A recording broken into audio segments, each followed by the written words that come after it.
don't want you to fix it. I just want you to listen. Just hear what I'm saying. Yeah. And listen. Yeah.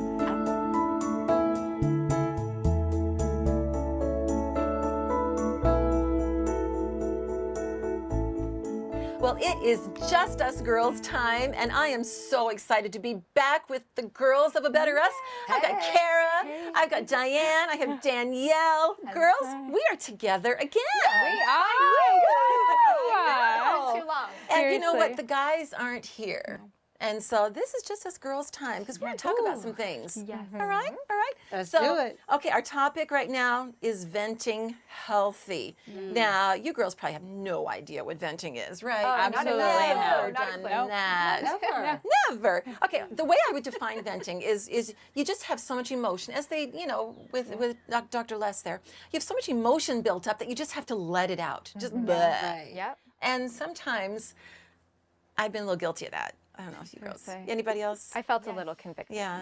Can I get a witness? Maybe two hands up. Can I get a witness? Yeah, exactly. So what do you think? Is venting healthy? Okay. I had mixed feelings about this one. I thought it was funny. There were two men, the experts were two guys, and now here we are, just us girls. Yeah. And I absolutely 100% agree with what Dr. Jonathan said. Like, our brain is listening to what our mouth is saying, and we have to be careful to not make sure when we speak negative things, we project and put negativity out there, and we're living a negative life before we know it. So that I'm on board with, but there's something to be said for a little bit of venting, maybe. And I'll tell you why. Maybe I felt a little convicted. But anyway, so my thinking is, just us girls, we connect by getting things out there, by sharing our heart and all of that. And I know that we want to do that with our men too. I know Dr. Bill and Pam Farrell, they have said in the past, like, guys, just go on the journey with the girls. If they need to let it out, they just need to be heard. They don't need you to fix their problem. They just need you to listen and feel better. And, when we're out on the road with A Better Us date night tour, sometimes we show this video that totally drives home this point. It's a husband and wife. And up close, you just kind of see the wife's mouth talking at first. And she's venting. She's talking, I just have a really dull ache in my head. I have sore, just a headache. And I just wish it would just go away. And the camera pans out and you see she's got a nail stuck out of her forehead, a literal nail. And the husband is just going, but you've got something sticking out of your head, right? Let me just get it. And she's going, no, just listen. I have a headache.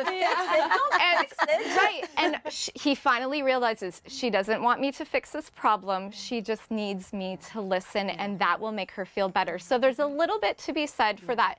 However, Dr. Les and Dr. Jonathan are totally right. We need to make sure it doesn't become a habit where our husband is just hearing negativity come from us constantly. I think you've nailed it there, Danielle, because I think there's a difference between habitual venting and situational venting. There you go. Because sometimes there's something that happens to you, you just have to talk about it. You just have to let it out. And that's not habitual, that's situational. So I think maybe there's a difference there. I agree. And I know that for me, I always tell my husband, just listen, just hear me. Yes. I don't want you to fix it because he's the type of person that wants to jump into action. What can I do? How can I fix it? I don't want you to fix it. I just want you to listen. Just hear what I'm saying. And listen.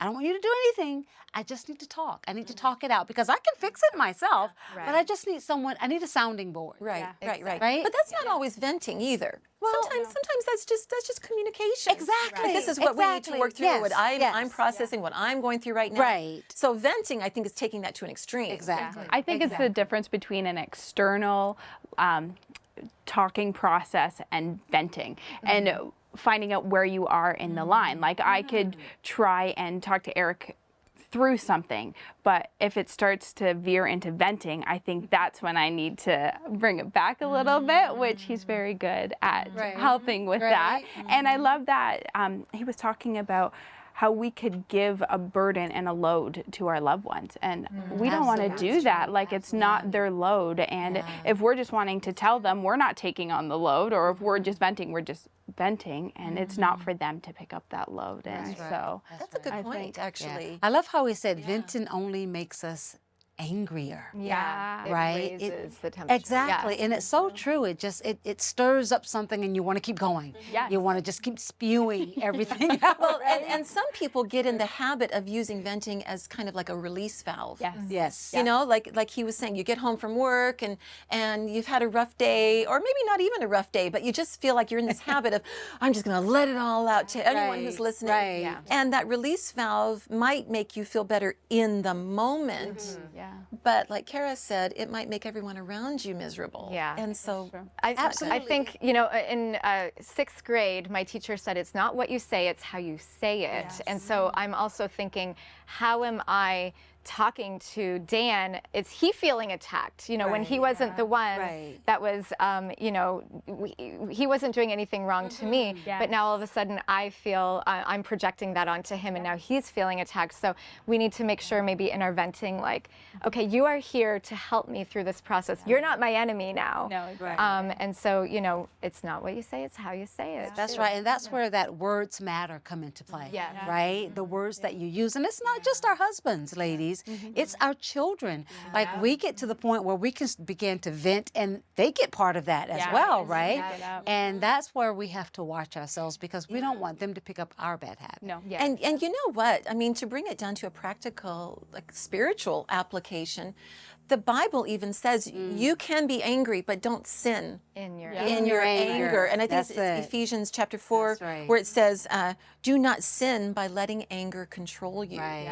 Right. And quite often, if we get into that habit of just kind of spitting it out there, that's kind of anger controlling our mood in the moment, and ruining everybody else's mood around us. Yeah. Or creating offenses that you never meant to create, and Which now then you're opens a just whole nother can of worms that you've got to deal with, just because you feel the right to spew it out and vent. And it sets a tone for the home, right? It really sets a tone. So what we say really does matter, because that tone you set in the home, that's going to continue, right? That's right. And it's contagious. It's very contagious. Yeah. And is there a purpose in it? Are you going to let it all out and go, okay, I can move on? And I know you've said in the past, Anne, give your emotions a say, but not the final word. That's and so let's move on from here. And I say that to my boys often, like, you can be upset about this right now, but we're not going to carry it on in the rest of our day, because all you're going to do is ruin the rest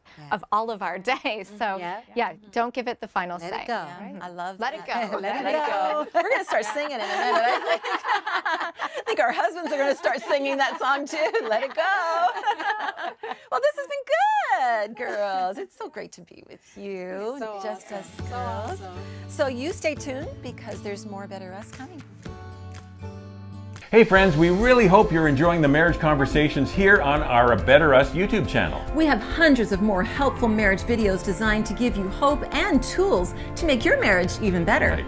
And you can see just a few options we think you might like here and here. So keep exploring. Oh, and make sure you subscribe by clicking here, so you don't miss out on all the great marriage help we have coming your way all the time.